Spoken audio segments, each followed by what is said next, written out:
The Griswolds, this time spelled with an O again, are back just in time for the holidays in 1989's National Lampoon's Christmas Vacation, starring series regulars Chevy Chase, Beverly D'Angelo, and Randy Quaid. Opting this time to ditch the road trip and stay home, Clark Griswold is on a quest for a Hallmark Christmas. Naturally, everything goes haywire, from vicious, malevolent squirrel attacks to suicidal sled records to a Christmas dinner unlike no other. Widely regarded as one of, if not the best entry in the Vacation series, Christmas Vacation has become a seasonal hallmark of its own. But is it? Required viewing. I think the reason why this one is regarded so fondly is because somehow or another it seems the most relatable. Because Christmas is a great backdrop, but everybody has had that one family gathering where everybody tried to get together. You know what I'm saying? And this film, a lot of its comedy is derived from that relatable sense of, oh, I remember the one year I burnt the turkey. Oh, I remember the one year that a rabid squirrel attacked my family. I saw it when I was very young. And for some reason, and this is, you can probably know how young I was by the fact that I made this mistake, but for some reason, I thought, because I was watching the television series Home Improvement at the time, and every year, Tim had a Christmas episode. It went crazy with the Christmas lights. And I honest to God thought that Christmas Vacation was the Home Improvement movie because of that connection with the the Christmas lights. Is that real? Seriously? I'm serious. When I was a kid. Wow. I honestly, because I saw this 1991, 1992 was the first time I saw it. And so I was less than 10 years old. So it I was like, oh, that Chevy Chase looks like what he may have looked like when he was a little younger. He obviously did this before Home Improvement. He somehow got a little shorter, but it doesn't matter. It doesn't matter. Ladies and gentlemen, we're approaching the Detroit metropolitan area. Unfortunately, visibility is so low that we are unable to land. This is unbelievable. This is unbelievable.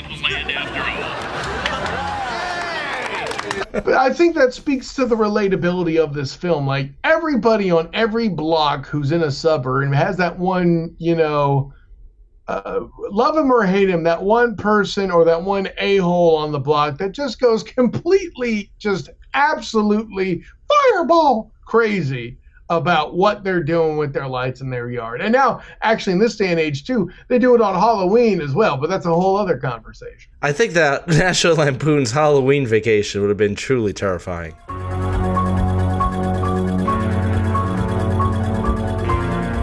I think that this is Chevy's probably most nuanced take on the character, and it sits along the original Vacation as probably his best performance of the series, perhaps even a little better than that original. Here we find him once again trying to recapture that perfect family Christmas memory at all costs. The character arc is much more effective due to the stronger familial relationship, and particularly due to the heartfelt conversation he has with his father, which I think is one of the highlights of the film. Well, the quietest, definitely. Perhaps probably the quietest. And this is what makes the film as a whole really work, especially when compared to the previous film, European Vacation, which was much more episodic showcase. I mean, This is the same film.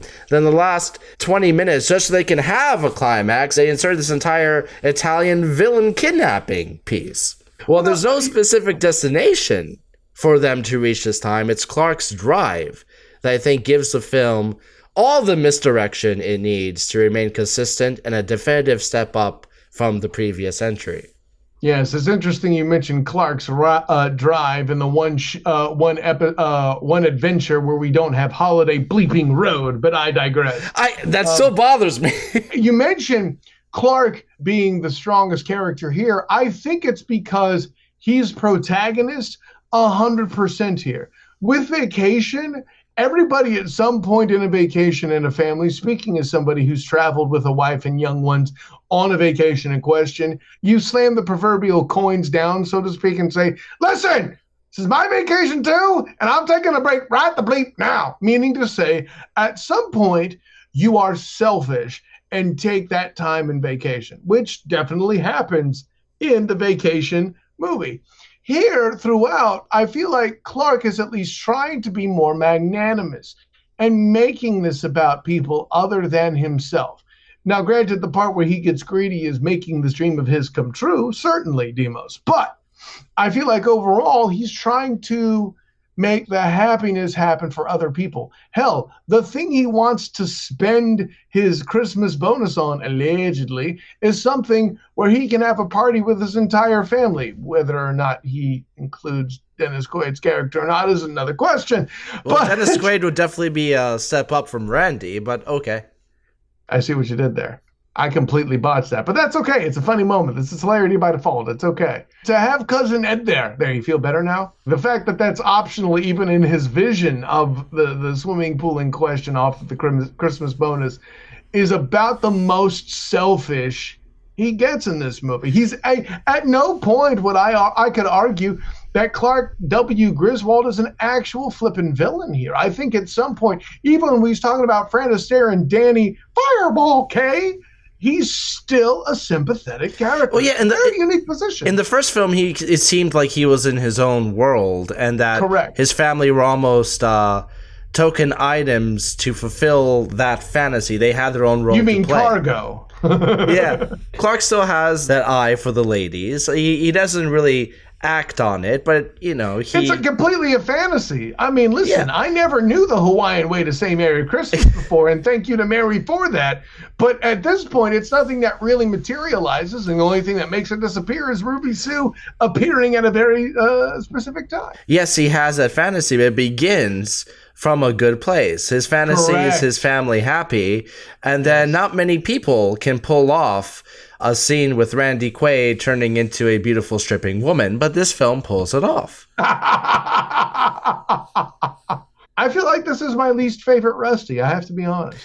Well, it's a very different Rusty in this. I mean, This is clearly a stronger Audrey. I'll grant that, sir. it's the only film where he's the younger one. Maybe that's why I don't buy it. I don't know. Some of the other films I didn't quite buy what the kids were doing, especially the second one. So over here, I Right. feel like the reactions are a little bit more natural to what's actually occurring. I wonder if it's just the fact that in the first two films, the entire family unit is trapped with each other the whole time, forcing these interactions, where over here, it's much more open. In fact, some of the characters barely interact. No, that's absolutely correct. Yeah, and I mean, like, certainly some of the, how you say, more risque escapades aren't accounted for here. I feel like because there's those fewer risque interludes that completely change the direction of the movie depending on where you watch it with Vacation, that happens less here. Ellen looks more like the housewife. What you would see is somebody who exists outside of House Griswold. What do you think of the neighbor subplot? I mean, listen, I like to make jokes about the fact of, I'm glad Elaine moved out and actually went up to New York to eventually meet Jerry and George and all them and Kramer. But I think the reason that Margot and Todd exist is to make Clark look more blue collar than he actually is, right? Say what you will about Clark W. Griswold and his air quotes mansion. At the end of the day, they're not griping about what happened to the stereo system. Todd, I don't know why the floor is wet. Margot. You can actually identify with them about how horrific it would be to have a neighbor like That's another that. aspect, yes. But at the same time, they're, as you said, they're so yuppie in their performances that you do enjoy their ongoing strife. And isn't that a great balance? Yeah. Bravo to the writing on that ish, right?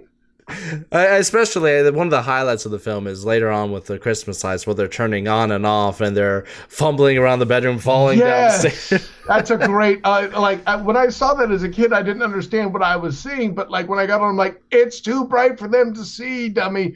Oh, it's absolutely brilliant. And the lead up is perfect. You know, it's almost set up like a murder scene. You know, they're clinking glasses, they're getting this romantic the evening going, and it's cutting back to dark basements and cables and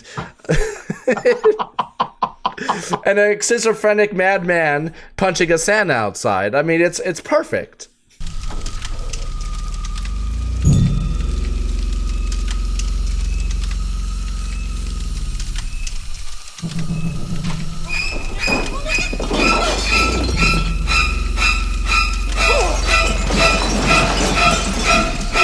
And I have to point out, and as many have, that Chevy Chase did actually break a finger while punching Santa in that scene, which is why he kicks pretty much everything afterwards. I don't know that I had heard that before. Well played, Demosthenes. Did you think that Eddie was a little bit more tolerable here than in the original Vacation? Now, he has a lot more screen time, so that's a big question. He has a butt ton more screen time. It's not that I think he's more tolerable, but somehow or another they find a way to make him more sympathetic, right?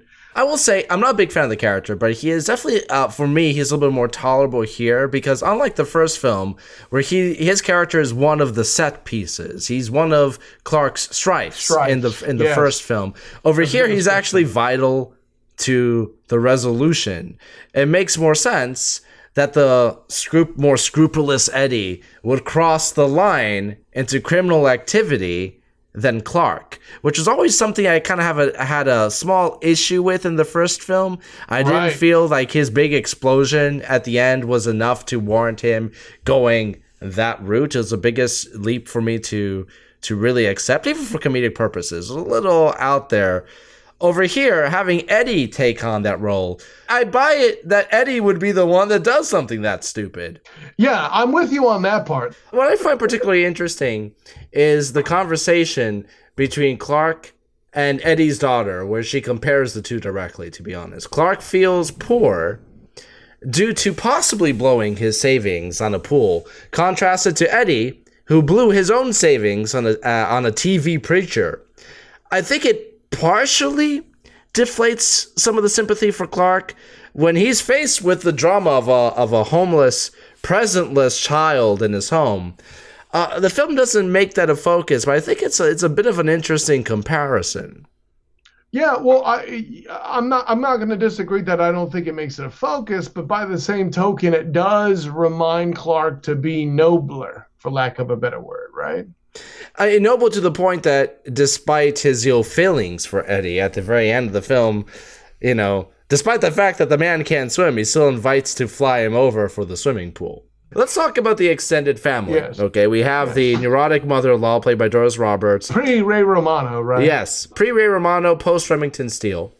Well played. And a father-in-law that despite always having that critical thing to say, stands up for Clark when it counts. At the end, he's the first one to stand up to the boss after Clark's speech. So I always found that it's a subtle thing about that character, which I always kind of enjoyed. That's a good point by you. Like, it's one of those things where when it's inside the family, he's the ish talker. But when somebody from outside the clan's running their mouth, here he comes. That definitely fits character. That's a good call by you, and I think it supports the theory. And I have to say that the family's initial introduction via Doorbell of Doom and the quick cuts to the various conversations and arguments about health, family drama, and parking the cars. It may be the most genuine scene in the film. God bless the Demos, you're 100% correct. And of course, aging Uncle Louis, and especially Aunt Bethany. They both add a particular dose of dementia to Clark's apocalyptic Christmas in Hell.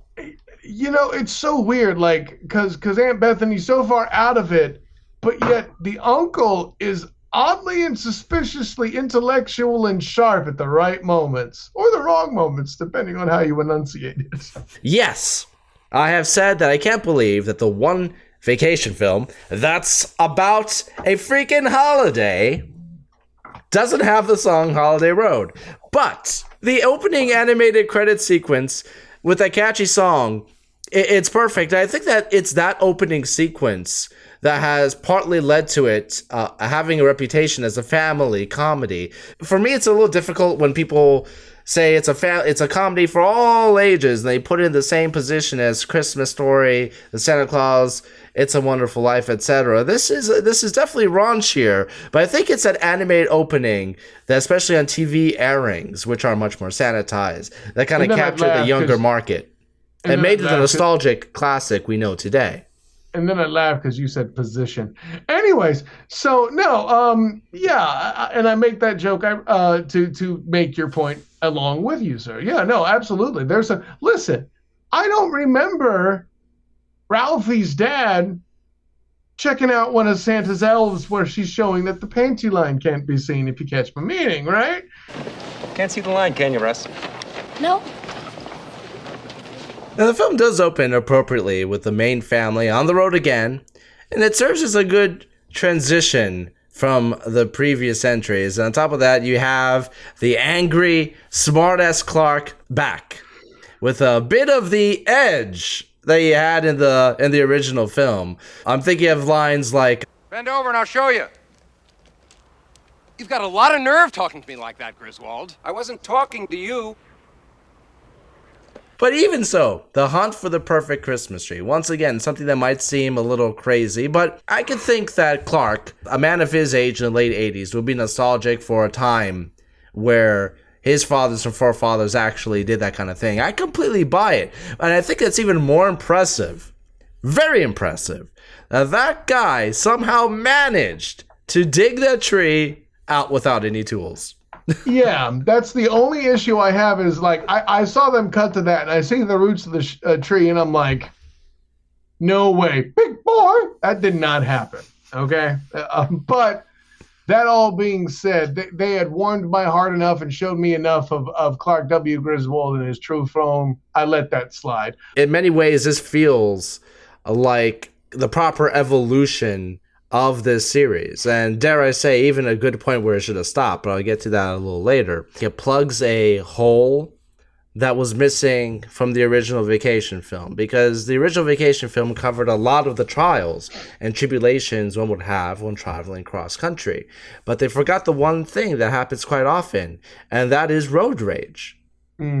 They never had Clark competing with somebody else or angry that somebody cut him off, etc. That never happened, and it is one of the most relatable things that would happen on a trip like that. So it gives you that one anomaly, even though it didn't actually take place on the holiday. You could have taken the lazy route and just had Christy Brinkley drive by in a Ferrari wearing a Santa and Mrs. Claus outfit.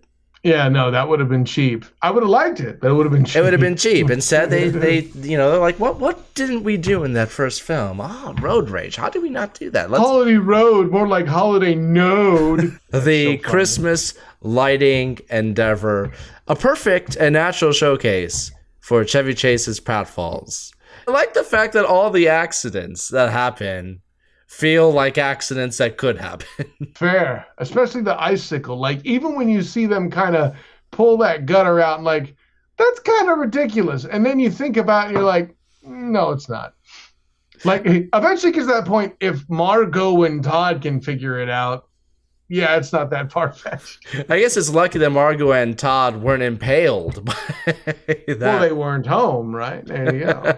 Why is there an icicle sticking out of my brain? I don't know, Margot. I have to say that the attic scene, even though they used to bore the heck out of me when I was a kid, well, past the getting smashed in the face by planks of wood scene. Right in the face! Right in the face! Right in the face! Right in the face!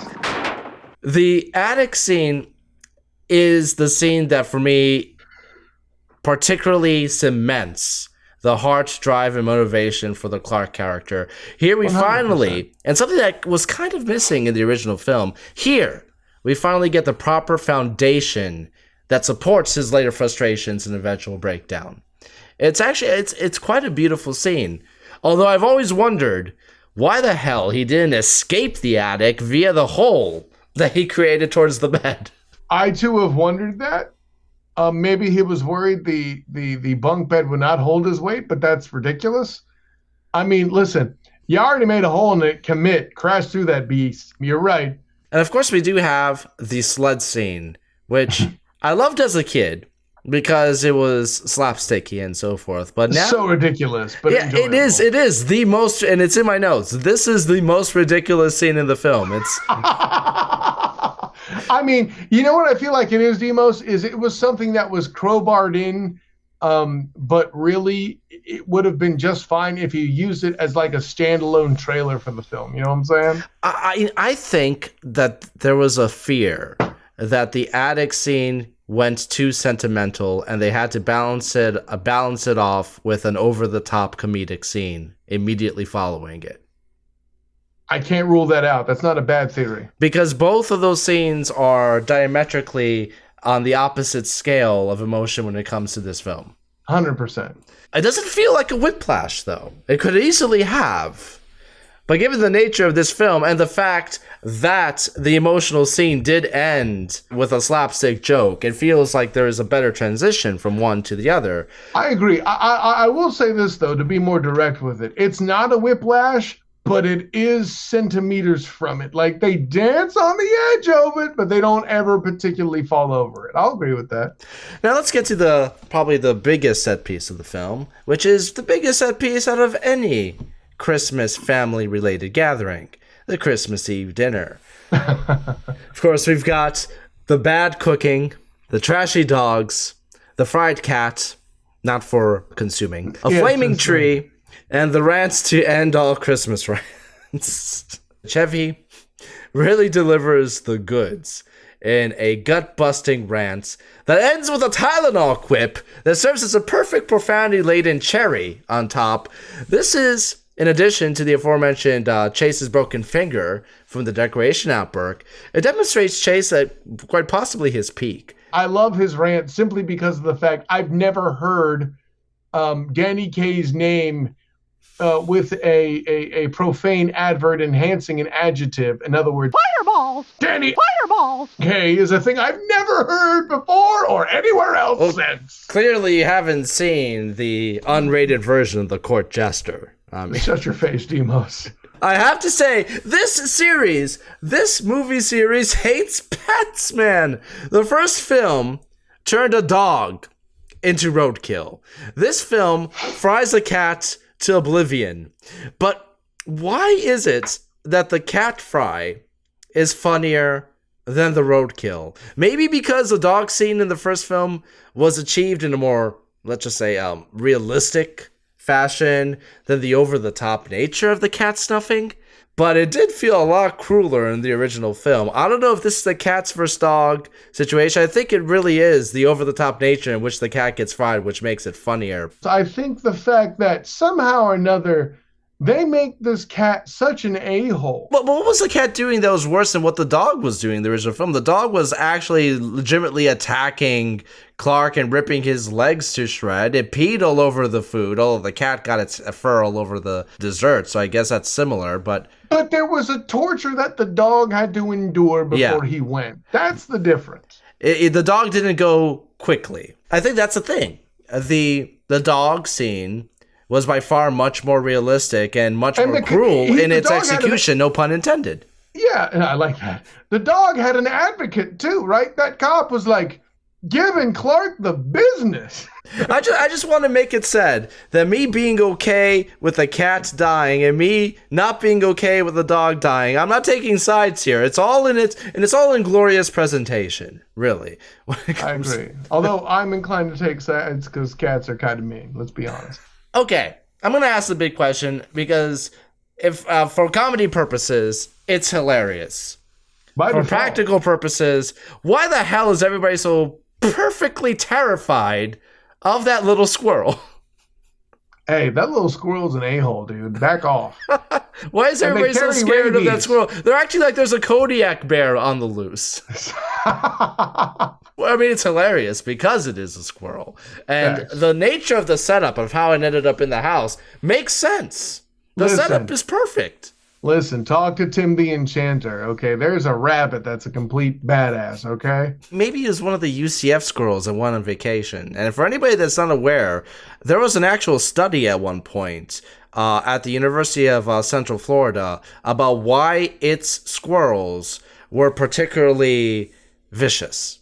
They travel in packs, I know that. Yeah, it sounds almost as terrifying as that pack of feral chihuahuas loose in Texas, but nevertheless. Whoa! Oh yeah, that happened way in the past when Paris Hilton made the toy chihuahua a popular thing. Everybody went out and got chihuahuas, same like with Harry Potter, and everybody wanted owls, etc. But apparently people, they used them for the toy that they were, and then they got rid of them. And apparently there were so many that were feral that they formed packs in Texas that were attacking people. They're like the compies from Jurassic Park 2. Pack hunting chihuahuas. I've heard everything. Can you imagine a pack of feral rabid chihuahuas attacking your house? You make a valid point. That's why I can't picture it. It's too scary. All right, let's talk about the ending here. Because once again here, it makes more sense that it is Eddie that crosses the line instead of Clark. Plus, it brings up an interesting thought that it is the guy with nothing who eventually gets the guy with everything his Christmas bonus. Or rather, he makes the guy with everything understand that he should be issuing bonuses for those who don't have it in the form of Clark's boss, right? Clark's boss in this scenario, believe it or not, Demosthenes, is Ebenezer Scrooge, and Clark Wilhelm Griswold is Bob Bleakbean Cratchit. Figure that out. Well, it is the confrontation between the classes, the upper class, the middle class, and the lower class, between Eddie, the boss, and Chevy. The film does have some minute criticisms of corporate greed and consumerism. And I like the fact that it doesn't make it an in-your-face thing. I mean, they're talking about cereal varnish, for Christ's sake. Yeah. I mean... But it's there. It's there. And I have to say that from their first gun to their first kidnapping, the police raid is far funnier than the Wally World bust. And the excuse to get out of it is far more plausible than, oh, I understand, yeah, they don't close Florida, but I'll forgive you. Yeah, it's much more reasonable. Like, yeah, I thought we should skip out on bonuses and realize that was a really douchey move. Yeah, I agree with you.